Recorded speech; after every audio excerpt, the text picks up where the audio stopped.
लोग कितने म्यूजिक प्रेमी है, म्यूजिक लवर है, संगीत को कितना पसंद करते हैं, चाहे कुछ भी सुनाओ आप लोग इतने प्यार से सुन रहे हैं। और सही बात है, काम काज तो रोज होता रहेगा, लेकिन ये चीज रोज रोज नहीं मिलेगी। एक बार जोरदार तालियां बजाइए अपने गांव की महिलाओं के लिए। वाह, बहुत अच्छा लगा आप लोगों को देख के। आप लोग हर चीज सुनते हैं और इतने प्यार से सुनते हैं, तो आपके लिए एक फरमाइश आई है, वो आप लोगों के लिए सुना रही हूँ। हर महिला के जीवन में ये गीत और इस गीत के सारे शब्द, सारे भाव बहुत जरूरी होते हैं।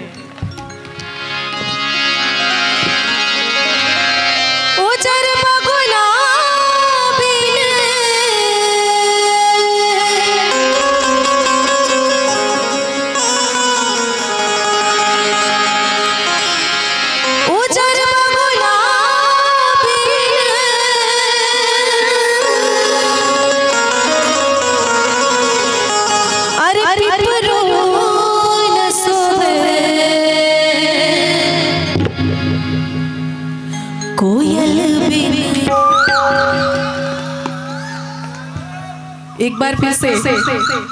कोयल बिन, कोयल बिन बगिया न सोहे राजा, कोयल बिन बगिया न सोहे राजा, कोयल बिन बगिया न सोहे राजा, कोयल बिन बगिया न सोहे राजा, कोयल बिन बगिया न सोहे राजा, कोयल बिन बगिया न सोहे राजा।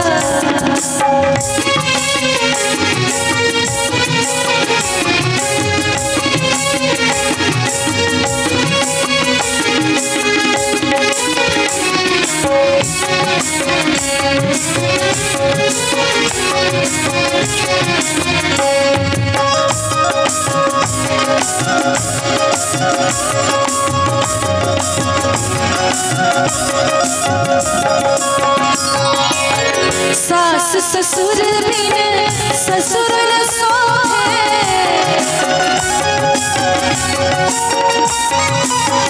सास ससुर बिन सास ससुर बिन सास ससुर, सास ससुर बिन ससुर न सोहे, सास ससुर बिन सास ससुर बिन ससुरो न सोहे, देवर बिन देवर बिन अंगना न सोहे राजा, देवर बिन अंगना न सोहे राजा, देवर बिन अंगना न सोहे राजा, देवर बिन अंगना न सोहे राजा, कोयल बिन बगिया न सोहे राजा, कोयल बिन बगिया न सोहे राजा।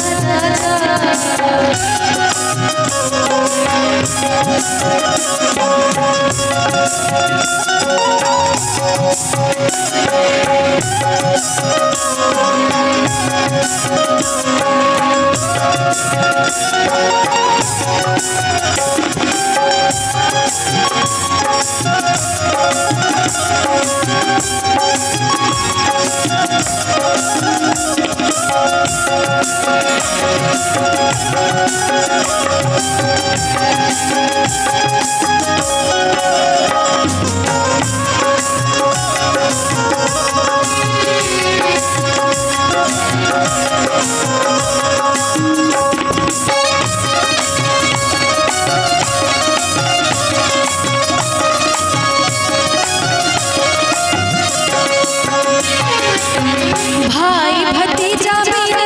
नैहर न सोहे,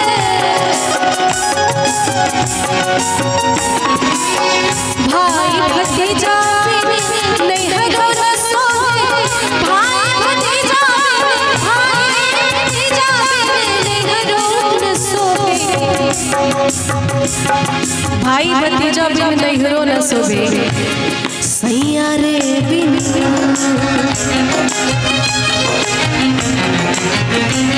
सैया रे बिन सिजिया न सोहे राजा, सैया रे बिन सिजिया न सोहे राजा, सैया रे बिन सिजिया न शोभे राजा सैयारी बिन सिधिया शोभे राजा कोयल बिन बगिया शोभे राजा कोयल बिन बगिया शोभे राजा।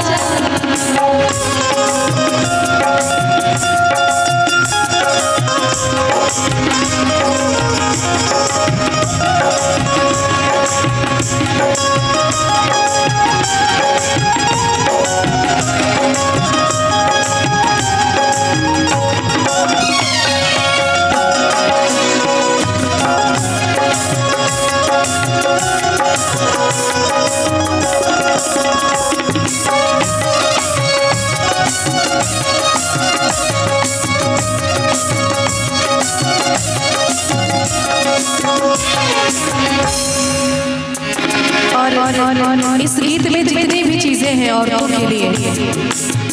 हर एक चीज के बिना औरत अधूरी है, लेकिन सबसे ज्यादा जो जरूरी चीज है जिसके बिना हर औरत अधूरी है, लाल सिंदूर बिन मंगियन सोहे, लाल सिंदूर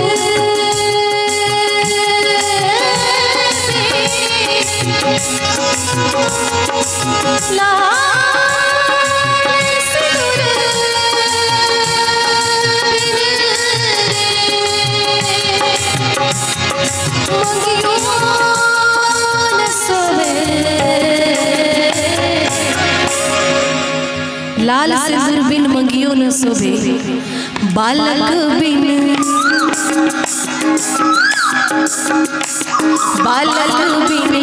गोदिया न शोभे राजा, बालक बिन गोदिया न शोभे राजा, बालक बिन गोदिया न शोभे राजा, बालक बिन गोदिया न शोभे राजा, कोयल बिन बगिया न शोभे राजा, कोयल बिन बगिया न शोभे राजा, कोयल बिन बगिया न शोभे राजा, कोयल बिन बगिया न शोभे राजा, कोयल बिन बगिया न शोभे राजा, कोयल बिन बगिया